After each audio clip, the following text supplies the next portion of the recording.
আসসালামু আলাইকুম। প্রিয় দিনী ভাই ও বোনেরা, পৃথিবীর সবচেয়ে সুন্দর ভালোবাসা কোনটা জানেন?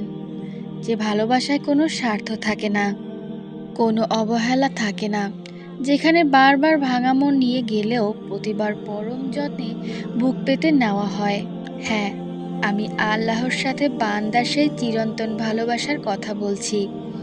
যদি জীবনের সব রাস্তা বন্ধ হয়ে গিয়ে থাকে, তবে মাত্র ৩ দিন, শুধু ৩টে রাত তাহাজ্জুদে আল্লাহর সেই ভালোবাসার কাছে নিজেকে সঁপে দিয়েই দেখুন, অলৌকিক কিছু ঘটবেই ঘটবে ইনশাআল্লাহ।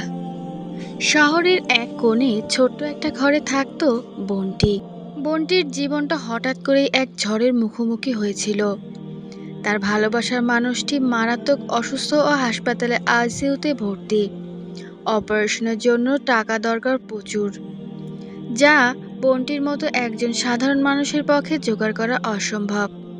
সবাই যখন মুখ ফিরিয়ে নিল, তখন বন্টির মনে পড়ল একটা দাদুর কথা। যখন দুনিয়ার সব দরজা বন্ধ হয়ে যায়, তখন আরশের দরজা খুলে যায়। তুই তাহাজ্জুদ নামাজে দাঁড়িয়ে যা। গভীর রাতে আল্লাহ তার বান্দাকে ভালোবাসার চাদরে জড়িয়ে নেন। বন্টি সিদ্ধান্ত নিল, সে আর কারো কাছে নয়, সরাসরি তার মালিকের কাছেই চাইবে। প্রথম রাত। রাত যখন ৩টা, চারপাশ নিঝুম। বন্টি উঁচু করে যখন জায়নামাজে দাঁড়ালো, তার বুক ফেটে কান্না চলে এলো। সে সিজদায় গিয়ে বলল, হে আল্লাহ, দুনিয়ার মানুষ তো ফিরিয়ে দিয়েছে, তুমিও যদি মুখ ফিরিয়ে নাও, আমি কোথায় যাব? আমি যে তোমাকে খুব ভালোবাসি ও মাবুদ। প্রথম রাতে কোনো অলৌকিক কিছু ঘটল না, কিন্তু পরম প্রিয় কারো বুকে মাথা রাখলে যেমন শান্তি লাগে, বন্টির মনটাও ঠিক তেমন এক অপার্থিব শান্তিতে ভরে গেল। দ্বিতীয় রাত। পরদিনে কোনো টাকার ব্যবস্থা হলো না, কিন্তু বন্টির মনে কোনো হাহাকার ছিল না, বরং আল্লাহর প্রতি ভালোবাসা আর ভরসা আরও বেড়ে গেল। দ্বিতীয় রাতে যখন সে তাহাজ্জুদে দাঁড়ালো, তখন সে শুধু নিজের কষ্টের কথাই বলল না, বরং আল্লাহর প্রশংসায় মগ্ন হলো। সে অনুভব করলো, শেষ রাতের এই নির্জনতায় আল্লাহ যেন খুব কাছ থেকে তার মনের সব কথা শুনছেন। এ যেন এক প্রেমিকের সাথে আর এক প্রেমিকের নিভৃত সংলাপ। তৃতীয় রাত। এটিই ছিল সেই বরকতময় রাত। বন্টি শেষ রাতে জায়নামাজে দাঁড়িয়ে আল্লাহর কাছে নিজের সমস্ত আকুতি আল্লাহর দরবারে সঁপে দিল। চোখের পানিতে জায়নামাজ ভিজে একাকার হয়ে গেল। সে বলল, মাবুদ, আমি জানি তুমি আমাকে ভালোবাসো, আমার চেয়েও বেশি ভালোবাসো। তুমি আমার ভালোবাসার মানুষকে সুস্থ করে দাও। দোয়া শেষ করে যখন সে সালাম ফেরালো, তখন সুবহে সাদিকের আলো ফুটতে শুরু করলো, ঠিক যেন বন্টির জীবনে নতুন এক আলোর আভাস। সকাল ৮টা। হাসপাতালের করিডোরে ডাক্তার এসে বললেন, টাকা জমা না দিলে অপারেশন শুরু করা যাচ্ছে না।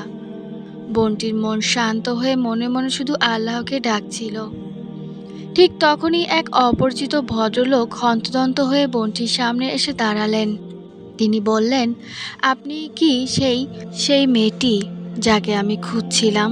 আপনার ভালোবাসার মানুষের কথা আমি একটু আগে হাসপাতালে এক স্টাফের কাছ থেকে শুনলাম। কাল রাতে আমি স্বপ্নে দেখেছি কেউ একজন আমাকে বলছে এক অসহায় ভাইয়ের পাশে দাঁড়াতে। আমি আমার ব্যবসার লভ্যাংশ থেকে এই অপারেশনের সম্পূর্ণ খরচ দিতে চাই। বন্টি স্তব্ধ হয়ে গেল। তার চোখ দিয়ে টপ টপ করে পানি পড়তে লাগলো। সে বুঝতে পারল, এটা কোনো মানুষের দয়া নয়, এটা আল্লাহর সেই অপার ভালোবাসা, যা ৩ রাতের তাহাজ্জুদের আকুতিতে সাড়া দিয়ে আল্লাহর আরশ থেকে নেমে এসেছে। অতএব প্রিয় দিনী ভাই ও বোনেরা, মানুষের কাছে চাইলে মানুষ বিরক্ত হয়, কিন্তু আল্লাহর কাছে না চাইলে আল্লাহ অভিমান করেন। তিনি শেষ রাতে দুনিয়ার আকাশে নেমে এসে ডাকতে থাকেন, কে আছো? আমার কাছে চাওয়ার আমি তাকে দেব। আপনার সমস্যা যত বড়ই হোক না কেন, আজ রাতে সব অভিমান, সব ভালোবাসা নিয়ে তার সামনে দাঁড়িয়ে যান। তিনি আপনাকে কখনোই খালি হাতে ফেরাবেন না। আল্লাহ আমাদের সবাইকে তার খাঁটি ভালোবাসায় মগ্ন হওয়ার তৌফিক দান করুন। আমিন। আমি যে তোমাকে খুব ভালোবাসি ও মাবুদ, এবং এ যেন এক প্রেমিকের সাথে আর এক প্রেমিকের নিভৃত সংলাপ। প্রিয় দিনী ভাই ও বোনেরা, আপনারা যারা দোয়া করেন, মনে করেন যে দোয়া কবুল হচ্ছে না, আল্লাহ তাআলা মানুষের দোয়া কবুল করেন। হয়তোবা ৫ মাস পরে বা ৫ দিন পরে বা ৫ বছর পরে দোয়া কবুল হবেই হবে ইনশাআল্লাহ। অতএব ধৈর্য ধারণ করুন, ৫ ওয়াক্ত নামাজ পড়ুন, তাহাজ্জুদ নামাজ পড়ুন, ইস্তেগফার পড়ুন, কোরআন শরীফ তিলাওয়াত করুন। আল্লাহ তাআলা একসময় না একসময় আপনাদের দোয়া কবুল করবেনই ইনশাআল্লাহ। আমার ভিডিওটি ভালো লাগলে বেশি বেশি শেয়ার করে দিবেন এবং আমার চ্যানেলটি সাবস্ক্রাইব করে আমার পাশেই থাকবেন।